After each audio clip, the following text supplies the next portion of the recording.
Makanya Bapak Ibu, idza ja'akum man tardawna dinakum, sudah pernah kita bahas. Kalau datang ada orang anak laki-laki, anak bujang, dia bagus agamanya, bagus akhlaknya. Bukan bagus agama dia di KTP-nya Islam, bukan. Salatnya terjaga, bicara itu jujur, janji itu tepat. Pokoknya akhlaknya bagus, terima dia untuk jadi menantu. Karena kalau tidak, yang baik tak diterima, yang akan terima siapa nanti? Orang tak baik. Manusia ini cuma dua, baik tak baik. Tak terima orang baik, orang tak baik yang akan terima. Maka terima juga lah Ustaz Khairul sama Yogani Bapak Ibu. Di masjid dia, kerjaan tiap hari di masjid.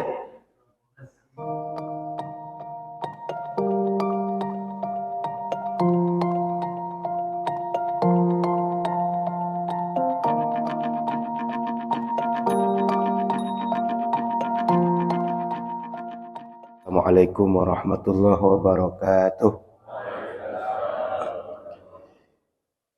Bismillahirrahmanirrahim. Alhamdulillahirabbil alamin. Allahumma shalli ala sayyidina Muhammadin. Alhamdulillah. Bapak Ibu yang muliakan Allah, kita bersyukur pagi ini kita bisa bangun kembali, laksanakan ketaatan pada Allah Subhanahu wa taala. Mudah-mudahan kita selalu istiqamah sampai nanti pulang pada Allah. Amin ya rabbal alamin. Salawat serta salam dari Rasulullah sallallahu alaihi wasallam. Mudah-mudahan di akhirat kita kumpul dengan Nabi Muhammad sallallahu alaihi wasallam. Amin ya rabbal alamin. Saya ingin review sedikit. Tadi kita sholat. Sholat itu apa menurut fikih? Aqwalun wa af'alun muftatahatun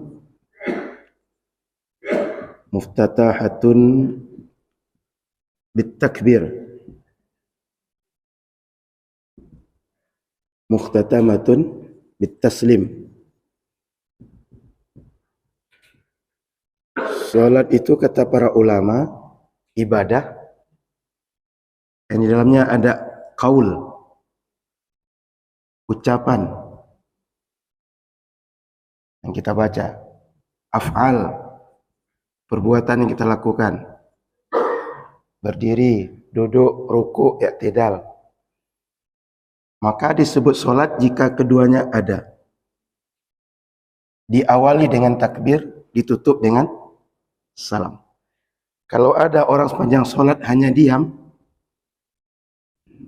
berarti ini tak terpenuhi dalam solat dia. Orang solat cuma gini aja, berarti dia tidak memenuhi pengertian solat. Paham maksudnya?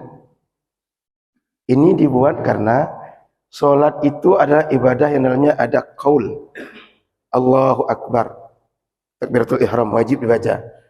Al-Fatihah wajib baca. Salam wajib dibaca. Tasyahud wajib dibaca. Tapi dia tak berbicara, tak dibaca dengan mulut dia, diam aja. Sepanjang solat mulutnya tertutup, berarti tak terpenuhi definisi solat. Berarti dia tak disebut solat menurut syariat. Paham ya? Ini bukan berarti orang hanya diam mulutnya, dia solatnya khusyuk. Bukan. Itu solat orang tidak berilmu. Gitu. Bukan karena dia punya ilmu. Paham Bapak Ibu? Kalau ada yang bilang orang zikir khafi kan tetap berzikir meskipun mulutnya tak bergerak. Solat ini punya pengertian syariat. Disebut solat bila ini terpenuhi. Paham ya? Karena ada yang solat di samping saya, mulutnya tak bergerak sama sekali. Padahal tasyahud akhir. Tasyahud akhir itu rukun. Tasyahud awal sunnah. Tasyahud awal itu kalau kita tinggal, tidak sujud sahwi pun sah salat kita. Tasyahud akhir kalau tidak kita buat, tak sah salat kita. Meninggalkan rukun. Paham Bapak Ibu? Ini sekedar ngulang itu saja. Karena beberapa kali saya dapati orang diam ketika dia mesti membaca rukun solat. Itu perlu saya ingatkan sedikit. Sehingga Bapak Ibu muliakan Allah Subhanahu wa taala, disebut rukun solat ada qauli, ada fi'li. Maka rukun solat itu dua. rukun qauli, ada rukun fi'li. Rukun dia menentukan sah atau tidak. Jika dikerjakan sah, jika tak dikerjakan tidak sah. Ini nalarnya mudah ini. Rukun Islam, dia yakini, dia kerjakan, dia muslim. Kalau tidak, tak diakui muslim dia. Rukun iman, diakui keimanan yang 6, dia mukmin. Kalau tidak, dia bukan mukmin. Paham ya? Maka ini jelas pengertian salat itu gini. Rukun yang di dalamnya ada qaul, ada perbuatan, dibuka dengan takbir, ditutup dengan salam. Ya. Ada yang tanya masalah ini? Silakan, Pak. Saya mengatakan salat ini termasuk ya, dia termasuk Islam. Itu mengatakan itu amalan zahir itu. Cara yang rokok itu amalan batin. Betul, Pak. Meyakini Allah itu enggak nampak secara fisik, Pak. Itu perbuatan hati. Makanya kalau ada orang menghukumi keyakinan orang lain, itu aneh, Pak. Kenapa? Dia enggak tahu isi hati orang. Sama lah kayak anak gadis. Saya kepedean suka sama anak gadis tertentu. Nanti apa yang terjadi? Orang lain suruh olok-olok saya. Amal keyakinan itu semuanya di hati. Tidak nampak secara fisik. Tapi amal Islam itu nampak. Solat, nampak orang solat berdiri. Puasa, itu nampak perbuatan dia menahan. Dia ada sahur, dia nanti berbuka. Zakat, dia keluarkan. Meskipun diklik di HP, itu pekerjaan mengklik itu. Haji apalagi? Banyak perbuatannya. Itu. Jadi, betul, Islam itu amalnya amaliyah. Sehingga saya ulang lagi, saya sering menyebutkan, Islam itu bila kita kelompokkan, dia bisa dibagi semacam 3 komponen. Iman, Islam, ihsan. Ini din atau agama. Iman sifatnya keyakinan. Ini sifatnya di hati atau tidak nampak secara zahir. Islam ini nampak amaliyahnya. Maka kalau Bapak ingat kajian fikih kita ini, coba dari awal, taharah, nampak bekerja, mengukur air, menghukumi air, lalu ambil wudu, kemudian istinja, kemudian tayamum, mandi, haid, nifas dan seterusnya. Kemudian masalah solat, solat itu banyak dari wajib, sunnah, rukun, syarat, kemudian sunnah, makruh yang membatalkan. Kemudian nanti ada lagi fikih muamalat, jual beli, itu fisik orang bekerja, sewa menyewa, pinjam meminjam, ini semua dia. Ihsan, ini akhlak. Akhlak dia sebagian amal batin, sebagian dia nampak secara zahir, menggabungkan keduanya. Tapi yang iman itu di hati tempatnya. Dia dengan nalar dia meyakini, dan dia yakin atau tidak di hati dia. Makanya orang beriman itu mesti dia punya dasar kenapa dia iman kepada Allah. Dalam bahasa akidahnya nazar. Dia mesti punya argumentasi bahwa Allah itu pasti Tuhan. Apa sebabnya? Karena kalau tidak, kalau dia ngikut orang, Pak, orang pindah agama, dia pindah juga. Orang berubah keyakinan, dia berubah juga. Tapi keyakinan mesti menancap kuat di hati setiap orang. Orang mau berubah, orang mau terpengaruh, dia tidak akan terpengaruh. Sehingga kalau ditanya orang Arab Badui, kenapa engkau yakin dengan Allah? Logika sederhana saja. Ada kotoran keledai, tidak mungkin tidak ada keledainya. Ada jejak kaki orang, pasti ada orangnya. Ada jejak kaki onta, pasti ada ontanya. Ada alam ciptaan, pasti ada pencipta alam ini. Ada kita, pasti ada pencipta kita. Ini alam ini tersusun, tercipta, tersistem dengan baik. Tidak mungkin tak ada yang mengatur dia. Tak ada yang mempola dia. Itu tak masuk akal. Kira-kira gitu, Pak. Jadi, paham ya? Tak ada pertentangan yang Bapak sampaikan, itu betul. Cuma untuk membedakan karakter iman dan Islam. Sehingga nanti dalam Al-Quran kadang-kadang kalimat Islam dan iman satu ayat yang sama dikatakan. Seperti dalam surat Al-Hujurat itu, qalatil a'rabu amanna qul lam tu'minu. Kata orang Arab Badui, kami sudah beriman. Kata Allah, kalian belum beriman, tapi katakan kalian baru berislam. Walakin qulu aslamna. Ketika disebut ada iman dan Islam satu ayat, iman itu maksudnya keyakinan, Islam perbuatan amaliyah seperti ini. Tapi kalau tak disebutkan iman dan Islam dalam satu ayat, contoh, ya ayyuhalladzina amanu kutiba alaikumusiyam, orang-orang beriman wajib atas kalian puasa. Orang beriman, orang Islam sama di situ. Sehingganya janggal kalau ada yang mengatakan dalam ayat ini yang dipanggil orang beriman, orang Islam tak dipanggil. Itu tafsir nafsi, tafsir awak seorang. Orang pakai tafsir jalan lain, dia tafsir jalan lain. Kan ada tafsir jalan lain kan? Tafsir Imam Jalaluddin Mahalli, Jalaluddin Suyuti. Dia jalan lain. Paham Bapak Ibu? Jadi kan di Ramadan itu sering sekali begitu. Atau di khutbah Jumat ketika ayat Al-Qur'an ya ayyuhalladzina amanu dibuatnya, yang dipanggil orang beriman, orang Islam tidak dipanggil. Berarti kalau ada orang yang mengerjakan ini imannya sempurna, dia tidak sekadar Islam saja. Itu banyak membuat begitu. Kenapa? Karena ketidaktahuan, bukan karena saking alimnya dia. Maka ada kaidah dalam akidah, kalau iman dan Islam disebutkan satu tempat yang sama, iman maksudnya keyakinan yang tak nampak secara zahir, Islam amaliyah yang nampak secara zahir. Tapi kalau disebutkan berbeda, dalam satu ayat tak disebutkan sama dia, maka iman adalah Islam, Islam adalah iman di situ. Maka di Al-Quran itu jarang ditemukan ya ayyuhalladzina amanu, ya ayyuhalladzina aslamu. Itu jarang. Hei orang beriman, hei orang Islam, itu jarang jumpa. Satu-satu cuma iman dan Islam dalam satu ayat disebut. Kenapa? Ada tujuan di situ.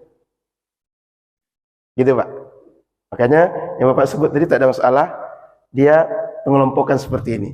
Makanya Nabi ketika ditanya oleh Jibril, apa itu iman, apa itu Islam, apa itu ihsan. Kemudian Nabi ujungnya mengatakan, atakum yu'allimukum dinakum. Tadi Jibril datang mengajarkan pada kalian agama kalian. Apa maksud agama? Ajaran paling pokok dalam agama. Ini dia tiga pokoknya. Sehingga semua apapun yang kita pelajari dalam agama akan balik pada yang tiga ini. Fikih misalnya kita pelajari setiap Rabu malam, kadang-kadang Ahad pagi, balik ke sini dia. Akidah dengan Ustaz Ikrami akan balik ke sini. Mana Farhan apa? Ustaz Mawardi sini larinya. Kenapa di masjid jamaah itu sejak dulu jarang pelajaran tafsir, hadis, mustalah hadis, jarah wa ta'dil, ilmu rijal? Karena bagi masyarakat itu enggak perlu. Ibarat kayak kita ke rumah makan, yang diperlukan orang lapar, dia beli rendang, dia beli dendeng, dihidangkan tinggal makan. Ini enggak perlu tanya. Orang punya rumah makan, iko dendeng ko baca ruweknya. Iko dendeng ko tadi sapi Payakumbuh, sapi Lampung, sapi Bali. Tadi motongnya dengan pisau atau dengan mesin. Nah itu yang dicari oleh orang lapar ke rumah makan. Yang mereka butuhkan ada ndak yang dimakan. Sehingga ke masyarakat itu rata-rata cuma 3 ilmu ini diajarkan. Yang sudah tinggal santap.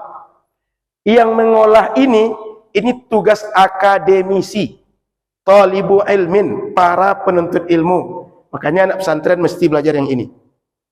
Maka si yoga ini kalau dia betul di pesantren dulu, dia akan belajar mantik, akan belajar balaghah, badi' ma'ani, akan belajar nanti ada tafsir, ulumul Quran, ada hadis, ada ilmu rijal, ada mustalah hadis.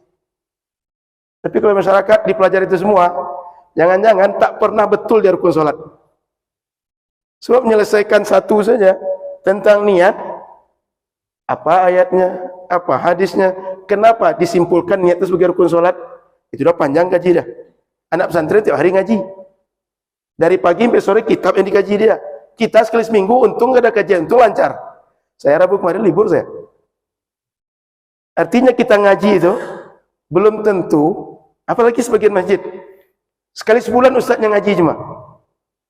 Makanya saya flashback sedikit. Pak Mul dengan Pak Irza datang ke kantor saya waktu itu, diskusi tentang buat pelajaran di sini. Saya bilang, Pak Mul, nggak usah undang banyak ustaz untuk ngisi pengajian di sini. Cukup undang satu ustaz, tapi setiap pekan yang ngisi. Paling lambat sekali 2 pekan. Kenapa? Agar ilmu itu nyambung terus, runut. Tapi kalau sekali sebulan, jangankan jemaah, ustaznya mungkin lupa apa yang disampaikan pekan lalu. Sehingga Bapak Ibu jangan heran, kalau ustaz sekali sebulan ngisi di masjid, bulan lalu dia ngisi bab taubat, bulan ini dia ngisi taubat lagi. Bulan depan jangan taubat lagi dia isi. So, saking banyaknya jadwal, dia sudah lupa. Pernah ngalami itu tidak? Makanya saya sarankan, buat pengajian itu yang membangun keilmuan masyarakat. Sehingga sistematis, sikit-sikit, tapi satu persatu selesai dibahas. Makanya kita pakai kitab. Selesai bab ibadah, masuk muamalah, masuk bab nikah. Sekarang bab nikah. Nanti selesai lagi, masuk jinayat. Jinayat nanti ada syahadat, ada tentang persaksian, ada tentang bagaimana hukum acara di pengadilan. Siapa saksi yang terima, siapa yang tidak. Bagaimana kriminal yang dihukumi dengan had, mana yang takzir, mana yang takdib. Itu setelah ini pengkajiannya. Sekarang bab nikah. Sebelum nikah orang melamar dulu. Sebelum melamar dia tengok orang dulu. Mana yang boleh ditengok, mana yang tidak. Bagaimana cara menengok. Ini bahasan kita. Sudah dia tengok, dia lamar orang. Gimana cara melamar. Kalau sudah dilamar, masih boleh dilamar atau tidak. Sudah selesai dilamar, dia menikah lagi. Apa rukun nikah. Siapa saja orang yang boleh jadi wali, jadi saksi. Apa saja mahar. Apa saja ketentuan ijab dan kabul. Itu bahasan kita sekarang. Sudah itu menikah dia. Ada konsekuensi nikah. Harus bayar mahar. Mesti nafkah. Kadang-kadang dia cekcok. Terjadi perceraian. Cerai ini ada talak. Ada ilah. Ada zihar. Ada li'an. Ada khulu'. Nanti setelah dia bercerai, mikir lagi. Kenapa lah saya pisah dengan abang saya tu? Dia rujuk lagi. Atau talak bain sugro, talak bain kubro nanti. Pisah betulan, ada anak, gimana penyelesaian anak? Oh, rupanya ada harta, bagaimana wasiat, bagaimana hibah, bagaimana warisan, bagaimana pembagian harta suami istri, dan seterusnya. Tapi kalau kita tidak buat pakai buku, bulan lalu bahas sabar, bulan ini sabar lagi, bulan besok sabar juga, tapi beda judul, isinya sabar juga. Nah, jadi ini Bapak Ibu. Ke masyarakat itu yang instan tinggal dimakan dia. Supaya ketika tanya, gimana cara sholat? Ah, gini cara sholat tuh. Apa yang batalkan? Apa rukunnya? Dia ngerti ngerjakan. Tapi kenapa rukun sholat itu baca Fatihah? Nggak usah dikaji oleh masyarakat. Nggak kuat mereka. Apalagi di rumah kena marah sama istri, di masjid kena marah sama ustadz, pulang ke rumah lagi anak merengek. Kapan dia mau belajar lagi?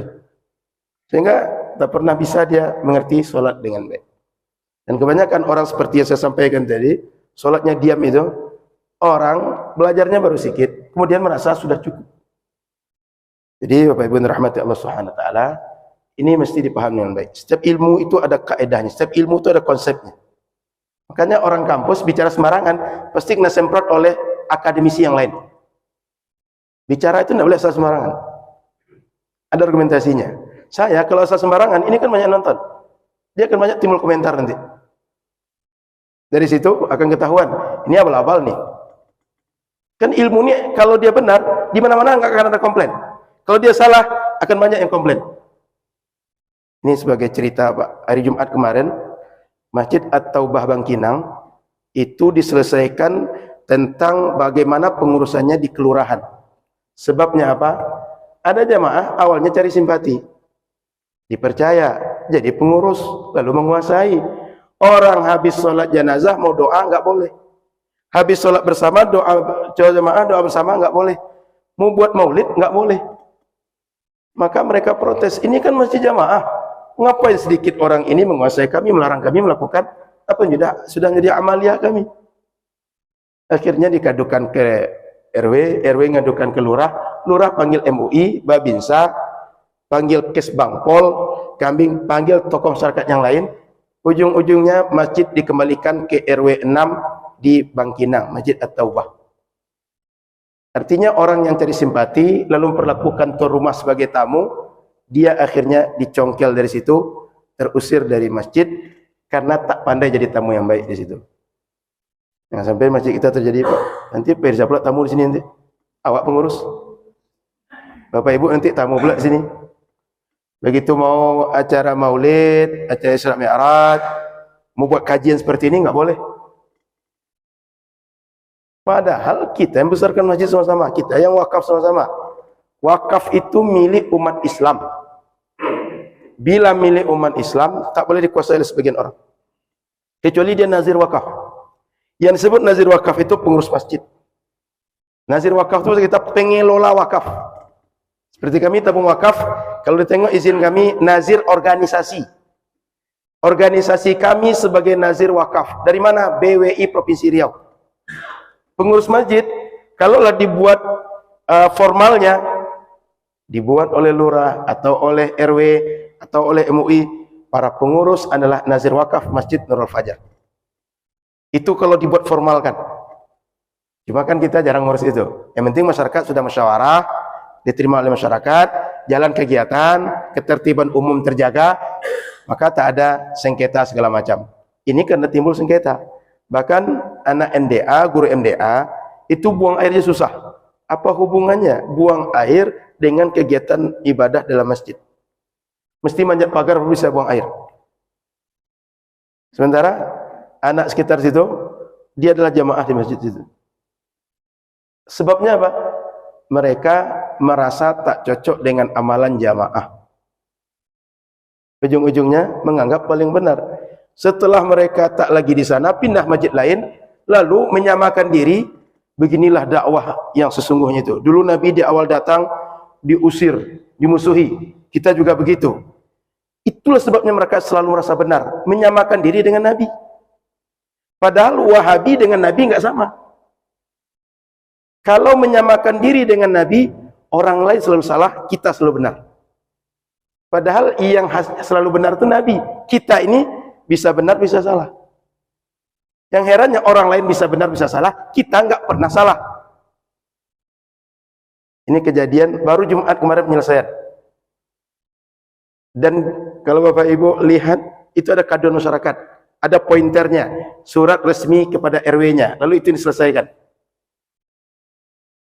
Jadi balik pada kaji kita, inilah sengaja dibuat masjid-masjid, pengajian itu tak dibuat yang bahan-bahan mentah, sulit masyarakat. Dia perlu yang sudah jadi, tinggal diamalkan, tinggal diyakini, tinggal dipakai jadi akhlak. Apalagi dikaji usul fikih. Ketika sebuah kalimat ini hakiki atau majaz, ini mustarak atau kalimat yang sifatnya muradif, mengenal istilahnya sudah repot. Ini muawwal atau nas atau zahir, mengenal istilahnya sudah repot. Ini maknanya iltizam, tadamun atau tatabuk. Bingung orang dengan itu. Mau yang susah atau ringan? Bapak Ibu mau yang susah atau ringan? Mau tinggal makan atau cari dulu bumbu ke dapur? Tinggal makan kan Pak? Itu makanya percaya kepada ulama itu penting, percaya pada guru itu penting, biar selamat. Sekarang percaya kepada guru itu yang dibuang. Ambil Quran hadis, dia itu kan bisa benar bisa salah. Dia bisa benar bisa salah, kamu lebih bisa lagi. Dia belajar, kamu tak belajar, ya kan? Yang belajar bisa benar bisa salah, yang tak belajar lebih bisa lagi. Orang itu lupa, dikira orang lain bisa benar bisa salah, dia enggak pernah salah. Apa bedanya kita dengan dia? Dia Tuhan, dia Nabi, bukan. Dia sama dengan kita, makannya nasi juga kok. Kecuali makannya sudah besi. Berbeda kita dengan dia. Paham Bapak Ibu? Saya balik ke kajian kita, bab munakahat. Ini karena ada kasus saja, biar yang lain jangan kena juga, supaya kita benar gitu. Jadi setiap ilmu ada kaedahnya, setiap ilmu ada konsepnya. Makanya orang tak ngerti fikih, bicara fikih, biasa dilapau tiba-tiba bicara fikih, tinggal kita tanya, kamu belajar di mana? Kitabnya apa? So, tidak mungkin orang tak tahu bicara yang dia nggak tahu. Bisa terima nggak? Orang nggak tahu bicara yang dia nggak tahu. Yang bisa terima kan orang bicara apa yang dia tahu kan? Dia aja nggak tahu, gimana memahamkan orang? Nah, baik. Halaman berapa kita Bapak? 108. Baik, Bapak Ibu yang rahmat Allah Subhanahu wa taala, kita sudah mulai waktu itu membahas tentang kitabun nikah. Kitabun nikah itu sudah kita bahas tentang hukum menikah. Lalu setelah itu yang belum kita bahas, wa nazarur rajulu ilal mar'ati ala sab'ati adrub. orang ketika dia menikah, umumnya proses nikah itu dia adalah melamar dulu. Meskipun ada orang langsung nikah nggak melamar. Sebelum dia melamar, biasanya yang terjadi adalah dia nazar. Apa nazar ini? Lihat, yang mana sih calon saya itu? Dia gemuk atau kurus? Cantik atau tidak? Perangainya baik atau tidak? Keturunannya sesuai atau tidak? Dia tengok dulu. Karena kalau bahasa kampung kita, bahasa mudahnya, tidak mungkin membeli kucing dalam karung. Ya kan? Maka dilakukan nazar, lihat. Dan ini suruhan Nabi. Ketika kepada sahabat Jabir mau nikah, kata Nabi, sudah lihat dia atau belum? Yang mana satu dia? Bagaimana dia? Tertarik engkau dengan dia atau tidak? Karena kalau dari awal sudah tak tertarik, hidup akan selamanya dengan dia. Bagaimana mungkin? Di awal tak tertarik, lalu bertahan dalam pernikahan, selamanya akan bertahan dengan dia. Muncul pula sakinah mawaddah warahmah. Meskipun bisa, tapi ada kemungkinan sangat tidak bisa mawaddah warahmah. Sebab dari awal tak ada rasa ini cocok atau tidak. Dah terblok dari awal. Makanya ada nazar. Nazar ini melihat seorang perempuan. Atau bahasa lain sekarang dipakai oleh anak-anak kita, ta'aruf. Pernah dengar istilah ta'aruf? Ta'aruf itu proses mengenal calon. Saling tahu dia ini siapa, akhlaknya bagaimana, kebiasaannya seperti apa, ilmunya bagaimana, prinsip hidupnya apa, visinya apa, misinya apa, usahanya apa, orang benar atau tidak, usahanya halal atau tidak, dan seterusnya. Ta'aruf, nazar ini mirip.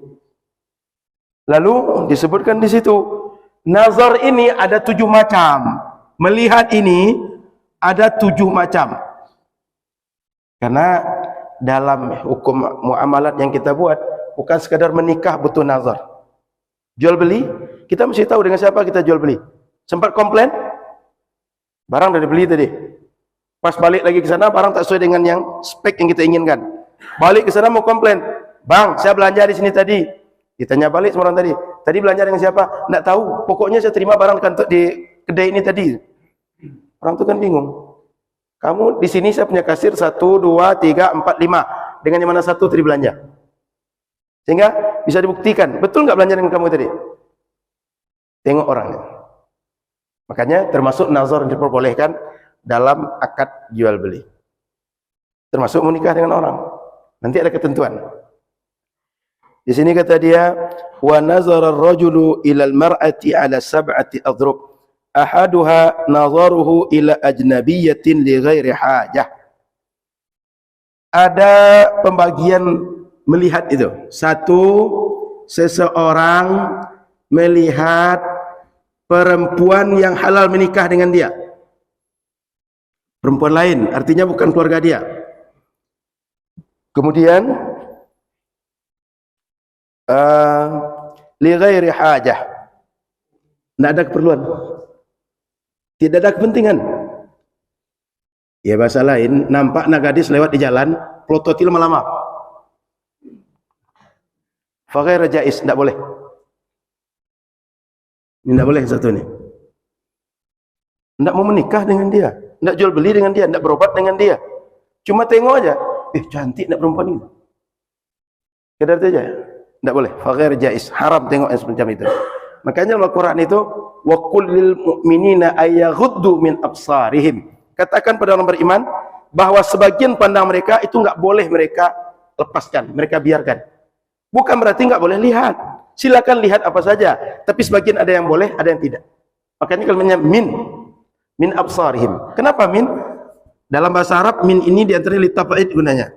Sebagian pandangan itu enggak boleh dilihat. Nih, kalau saya ajarkan gini ke masyarakat, tambah pening lagi masyarakat. Min absarihim. Hanya menggunakan kalimat min, sudah dipahami sebagian pandangan tak boleh untuk dituruti. Ini ilmunya ilmu nahwu namanya. Masuk lagi ke dalam lebih lanjut, di usul fikih dibahas. Harful ma'ani. Yang kan ini, satu hurufnya, huruf waw misalnya. Itu panjang bahasa nanti. Ini waw hal, waw atof. Panjang bahasa seperti ini. Sehingga tidak mungkin masyarakat diberikan yang ini. Termasuk yang agak mudah kita dalam praktek itu saat basuh kepala dalam wudhu. Saya juga sering contohkan di sini. Di situ wamsahu biruusikum, huruf ba itu. Ba itu termasuk maknanya tabaid, bahwa sebagian kepala yang dibasuh. Sehingga ada orang basuh kepala sikit saja, ada orang keseluruhan. Kenapa keseluruhan? Kata dia ba'tul lil ilsaq, tangan mesti nempel dengan kepala keseluruhan, baru sebut basuh kepala. Itu satu huruf merubah makna. Satu huruf membedakan persepsi satu orang dengan yang lain. Kalau itu diajarkan masyarakat, jangan-jangan dia tak pernah membasuh kepala ketika wudhu. Kenapa? Memahami ba yang mana kita ikut, dia dah bingung. Paham Bapak Ibu? Nah, saya lanjut. Jadi, satu, nengok perempuan. Sebaliknya perempuan nengok laki-laki, enggak ada keperluan. Badannya bagus ya. Nengok aja gitu. Kenapa? Kalau diperturutkan begini, ujung-ujungnya suka dengan dia. Suka dengan dia, ujungnya berzina nanti kalau tak nikah. Makanya oleh Al-Quran dilarang. Sehingga kalau kata orang Arab itu, rata-rata awalnya zina itu nazar, tengok dulu. Sudah tengok, ibtisamun, ajak senyum. Oh, berbalas pantun nih. Sudah senyum, ajak salam dulu. Waalaikumsalam. Sampaikan salam ke dia ya. Direspon. Dah tu, kalam lagi, ajak ngobrol. Dek, rumahnya kat mana? Ya mudah-mudahan paham lah tu. Kalau Pak Mul kan masa lalu kan. Dah tu sudah bicara, dah tu merasa betah. Janjian lagi. Biasanya liburan apa kegiatan dek? Di rumah aja atau jogging atau car free day gitu. Oh, car free day. Sama kita tuh ya. Minggu besok car free day yuk aja. Mau ke Sudirman atau ke Gor ini? Stadion. Berjumpa lah orang tuh. Orang kalau sudah berjumpa berdua itu, dia nak akan nyaman bersama orang lain cerita. Kalau pengajian ini justru nggak nyaman jika berdua saja, merasa masalah. Tapi orang begitu, dia nggak akan nyaman kalau cerita dia terdengar oleh orang lain. Maka menepilah berdua. Kalau dah menepi berdua, tidak ada lagi yang lain. Setan lah yang ketiganya tuh. Kalau setan tidak akan bawa, solat kita lagi yuk. Itu sebabnya dalam fikih, kalau ada sebuah masjid, ada perempuan mau sholat, ada laki-laki mau sholat, mereka cuma berdua, tidak boleh mereka jemaah di masjid. Sholat itu. Apalagi mojok berdua, sekitarnya semak lagi, seperti yang banyak stadion itu. Dibuatkan kursi berdua di bawah apa di sana? Cengkeh itu apa itu? Bawah sawit itu dibuat kursi berdua, lampunya lampu togok itu. Lampu jalan tak ada. Maka setanlah menyuruh lagi itu. Makanya ini larang oleh agama. Orang menikah mulai dengan baik, maka akan berlangsung dengan baik, ujungnya baik. Kalau tidak, dia macam makan pisang. Kalau pisang dah dikupas sejak lama, baru ditelan, hambar pisang tuh. Tapi pisang baru dibuka langsung ditelan. Sedap betul. Sama kopi. Ya Khairul, kopi itu baru dibuat, panas langsung diseruput, nikmat. Tapi kopi itu dah lama diam dah, baru seruput, hilang enak dia. Itu Ustaz, makanya tak boleh pacaran. Sehingga orang tanya hukum pacaran haram atau tidak, bilang aja kopi ini kalau sudah diminum, lama-lama baru ditelan, enak tidak gitu. Lama-lama nengoknya gitu, tidak bisa nelan dia. Makanya saya Jumat malam kemarin ngasih tausiah pernikahan, anak mau naik semester 3 nikah. Kalau saya sih syukur dia nikah seperti itu, perempuan pula dia, suaminya baru tamat S1. Saya syukur orang menikah seperti itu, karena kalau tidak, jangan-jangan belakang kita dia nikah. Syukur depan kita secara resmi dia nikah. Makanya Bapak Ibu, idza ja'akum man tardawna dinakum, sudah pernah kita bahas. Kalau datang ada orang anak laki-laki, anak bujang, dia bagus agamanya, bagus akhlaknya. Bukan bagus agama dia di KTP-nya Islam, bukan. Salatnya terjaga, bicara itu jujur, janji itu tepat. Pokoknya akhlaknya bagus, terima dia untuk jadi menantu.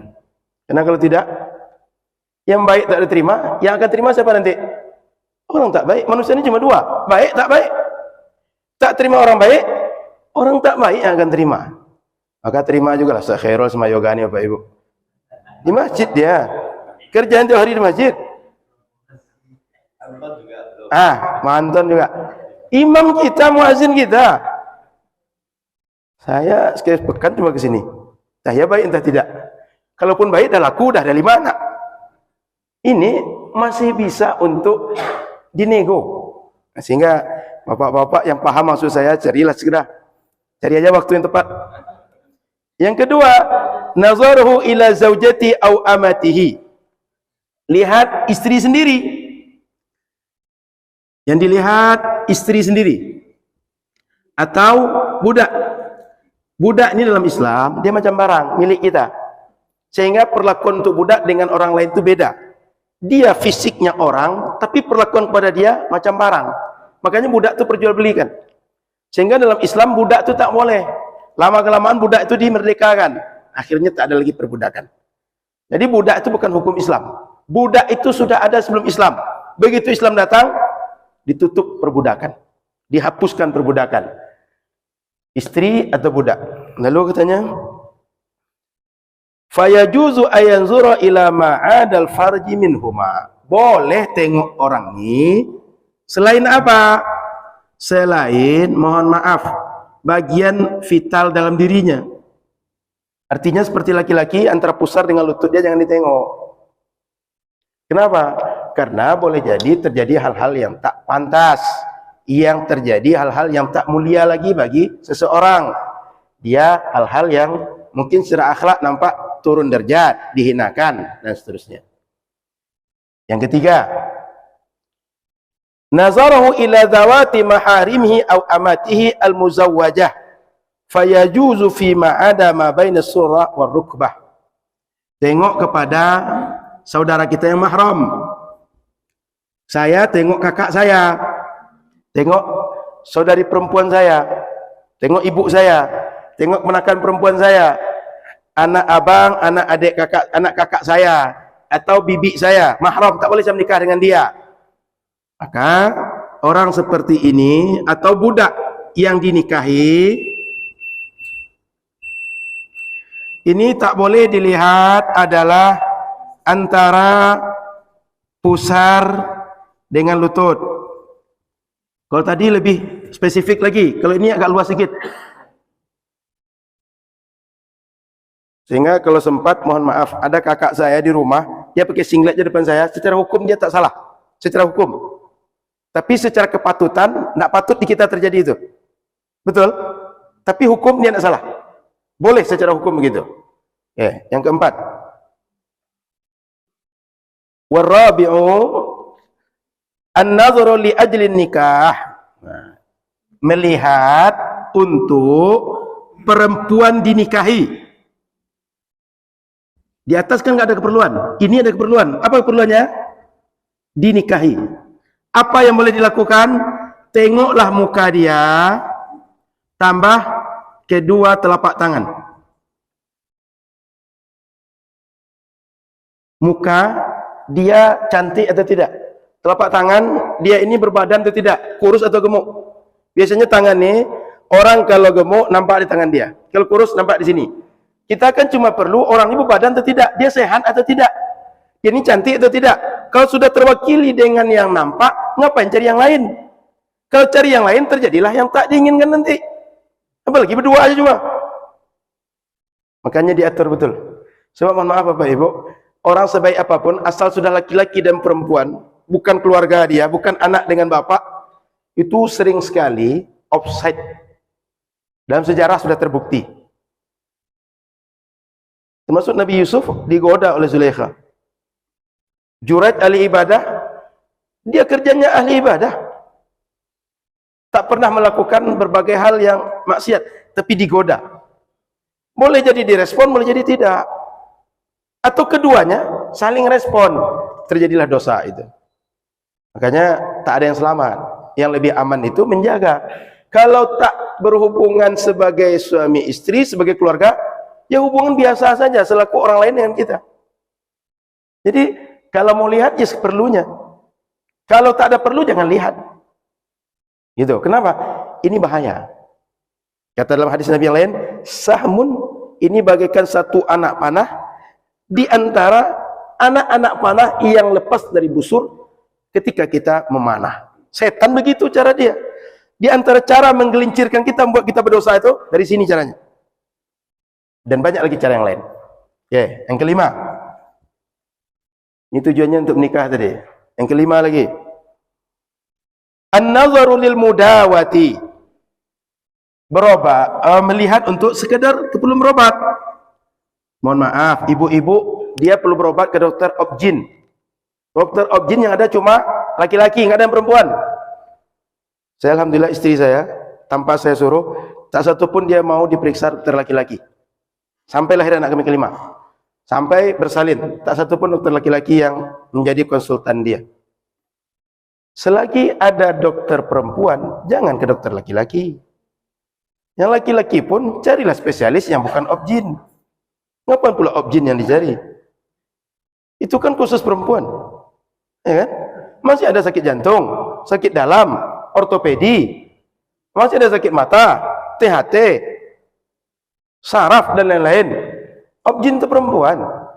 Boleh kondisi darurat. Yang nama darurat ketika yang lain tak ada. Satu-satunya solusi cuma itu. Baru boleh. Kapan boleh dilihat? Bagian tempat yang butuh untuk diagnosis saja. Ilal mawadi illati yahtaju ilaiha. Boleh ditengok bagian yang menjadi diagnosis. Diagnosis ini paham ya? Tempat yang dicek oleh dokter saja. Mana yang sakit? Lutut, Pak. Buka lutut aja. Jangan buka rok semuanya. Mana yang sakit, Pak? Kuku, Pak. Jangan buka baju di situ. Kenapa? Sakit cuma ini. Yang dibutuhkan cuma ini ditengokkan. Makanya kalau berobat sekedar keperluan yang mana yang perlu diobati itu saja. Dengan syarat tak ada lagi dokter laki-laki bagi laki-laki. Tak ada dokter perempuan bagi perempuan. Maka Bapak Ibu kalau bisa, anaknya kalau sakit, anaknya kalau perempuan, konsultan objinnya cari yang perempuan, yang laki-laki. Kalau anak laki-laki, cari dokternya laki-laki juga. Kita ini kadang latah pula. Enak sama dokter perempuan tuh. Padahal enaknya bukan obatnya, bukan cara dia menyembuhkan. Enak nengok dia gitu. Untung dia bini orang. Kalau tidak bini orang, mungkin awak nikahi dia gitu. Itu yang tak disampaikan dia. Dia cuma menyampaikan enak dengan dokter itu kata dia. Jadi agama sudah mewanti-wanti dari awal. Sudah itu, wasadisu an-nadhru lisyahadati aw lil muamalah. Yang keenam, melihat tahu kita siapa orangnya untuk muamalah dan untuk persaksian. Melihat untuk keperluan transaksi bahasa mudahnya atau muamalah atau persaksian. Kita di pengadilan nih, yang jadi saksi itu nggak kenal kita. Bisa kita terima perkataan dia? Mesti tahu kita. Ini orang nih betul nggak ada waktu kejadian? Mesti tengok kita. Sehingga hakim bisa terima atau orang terdakwa bisa terima, penuntut bisa terima. Kalau tak dikenal, Pak, Bapak waktu kejadian di mana? Saya waktu itu tidur di Panam. Kemudian dihadirkan di pengadilan. Tak nyambunglah cerita. Sehingga mesti orang itu dikenal. Tanda mengenal yang paling mudah di kita lihat. Paham? Apa yang boleh dilihat? Di situ katakan ilal wajhi khasah. Perlunya tahu wajah saja. Kalau sekedar tahu wajah, ngapain yang lain dibuka? Oh, itu orangnya. Sudah nampak. Ustaz Alno begitu, Ustaz Khairul begini. Udah cukup. Nggak usah cari lagi yang lain. Bukalah baju dulu. Betul enggak itu? Ada tanda di badan atau tidak? Kalau sudah nampak di wajah, itu apa lagi yang lain? Kan kita cuma ingin bedakan, ini bisa jadi saksi atau tidak. Ini betul enggak dengan dia kita belanja waktu kemarin? Kan belanja itu tak selamanya begitu kita beli, aman urusan. Kadang-kadang kita balikkan barang. Kadang-kadang kita komplain. Rupanya, ini mohon maaf, karena sudah faktor umur mungkin, atau dalam satu komplek itu yang dagang itu 7, sama dagangannya. Dia belanja di kios 1, dia komplain di kios 7. Kan kita kadang-kadang latah dagang tuh Bapak Ibu. 1 dagang sate laku, 7 beriritan tuh sate semua. Atau kayak pernah depan Eka Hospital itu, 1 dengan sepatu mungkin laku kan, supaya Eka Hospital itu orang dengan sepatu sendal semua. Nah sekarang tak ada lagi situ. Jadi dia belanja di kios 1, komplain di kios 5. Orang bingung. Bapak sehat kata orang. Bapak kemarin belanja di mana? Tahu saya cek kemarin di sini aja. Bapak nggak pernah jumpa dengan saya, kok komplain dengan saya? Itu tujuannya. Jadi supaya jelas komplain dengan siapa. Kemarin belanja dengan siapa. Termasuk di kantor kita atau di kedai kita ada kasir, ada bos. Bos ini kadang-kadang dia jarang ke depan. Ada front desk. Yang berhadapan front desk, dia komplain sama bosnya. Bosnya tak mau. Ketika komplain, bosnya bingung. Bapak siapa? Katanya. Ngapain ke saya? Katanya. Coba tanya ke orang itu. Mesti jelas dengan siapa kita transaksi. Jual beli kita dengan siapa? Saya sewa rumah itu. Dengan siapa nyewa itu? Supaya jelas rumah dia atau bukan? Kepada pemilik atau bukan? Gitu. Makanya kalau kita buat perjanjian-perjanjian, diminta identitas kita. Identitas yang ada foto. Terbukti orang ini namanya si Anu, lahir di sana, alamatnya ini, kelaminnya ini, fotonya ini orangnya. Kan ada sebagian kalau kita ada masalah komplain, perlu yang ada foto kan? Identitas foto. Tujuannya supaya jelas, betul enggak yang itu orangnya.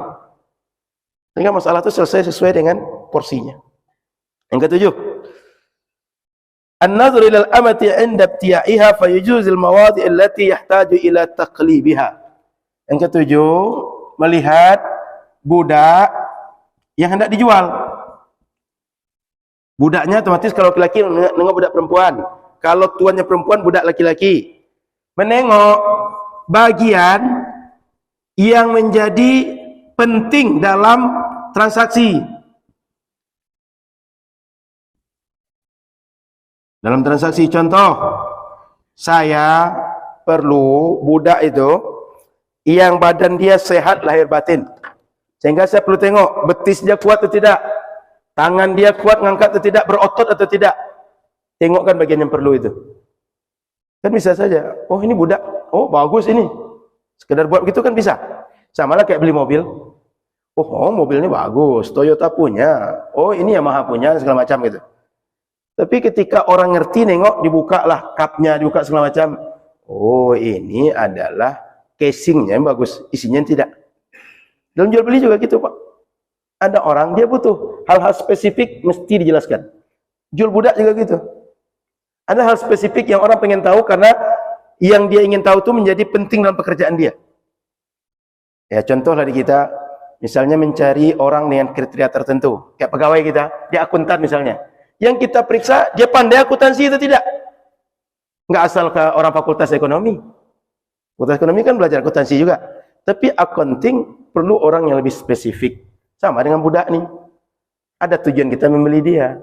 Ada bagian yang menentukan pekerja ini selesai dia atau tidak. Gitu. Paham Pak Ibu? Kita lanjut diskusi. Ini 7 macam melihat. Adapun di luar ini kan banyak yang kita lihat dan sehari-hari ini.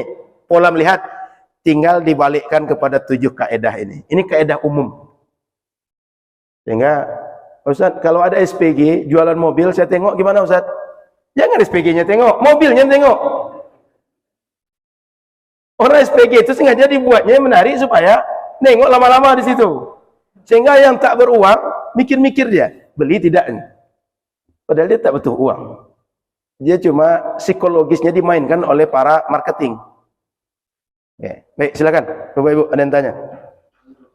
Silakan, Pak. Kan dalam proses lamaran itu kadang ada yang melakukan tukar cincin. Nah itu apakah tukar cincin itu merupakan budaya dalam Islam atau bagaimana? Itu budaya kita Pak. Budaya dalam Islam nggak ada mesti begitu. Budaya kita aja, budaya Nusantara kita, dan budaya belakangan. Tukar cincin itu kan cuma sebagai simbolis komitmen anak kita ini sudah dilamarkan. Tapi apakah akad? Belum. Sehingga jangan kira sudah tukar cincin, boleh dia pergi berdua. Enggak. Boleh berdua kalau sudah aku nikahkan engkau dengan anak aku terima menikah dia, baru boleh pergi berdua dia. Jangan pergi berdua, tidur berdua silakan. Tapi kalau sekedar tukar cincin, sama saya dengan perempuan lain yang belum nikah apapun. Gitu Pak. Itu beda kita saja. Bagi kita cuma simbolik bahwa anak ini komitmen untuk melanjutkan ke pernikahan. Kan tidak sedikit tukar cincin itu tak jadi, balik cincin lagi. Sehingga kalau kita kaji lebih lanjut, apa hukumnya ketika sudah dikasih hadiah ternyata gagal?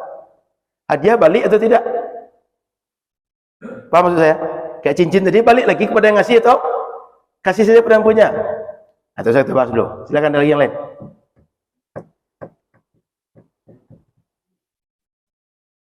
Dia jangan ditanya sini Pak, kapan dinikahkan, gitu aja dia. Ada anak calon Pak, kata dia. Satu lagi Mbak risau dia, saya kalau sudah menikah nanti, bisa enggak saya menghidupi anak orang, kata dia. Ustaz yang ragu, Ustaz, dah berapa tahun umur sekarang? 26 tahun, cukup rezeki dia tiap hari. Itu fakta. Buktinya masih hidup sekarang. Kalau tak cukup rezeki dia mati dia dah. Yang besok, saya pun belum tahu. Masih hidup atau tidak gitu. Ada rezeki atau tidak, enggak ada yang tahu. Yang paling kaya pun masjid ini sekarang belum tahu besok masih hidup atau tidak, bisa ngidupi istri atau anak tidak.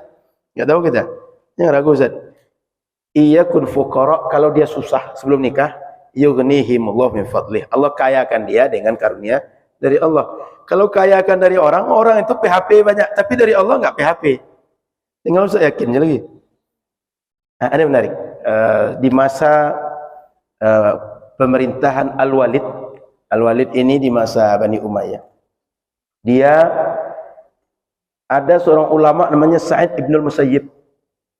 Anak dia dilamar oleh khalifah supaya dinikahkan dengan anak khalifah.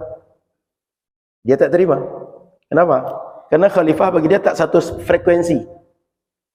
Dia jalur keilmuan, anaknya anak yang belajar, ya anak terjagalah secara keagamaan. Lalu karena ada yang melamar, supaya ada alasan untuk nolak, dicari murid dia menurut dia paling baik.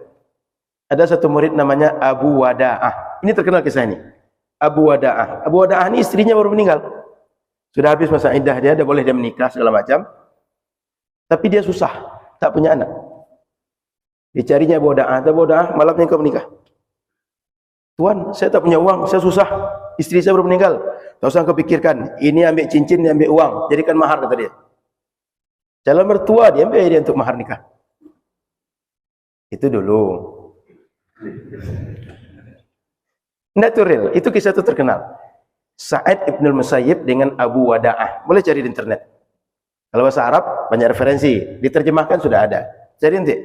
Sa'id ibn al-Musayyib dengan Abu Wada'ah. Agar Bapak Ibu lebih dapat lagi feel-nya. Saya cerita singkat aja. Agar ada motivasi nikahkan beliau. Silakan, ada lagi pertanyaan. Cukup? Baik, saya kira cukup. Silakan Pak.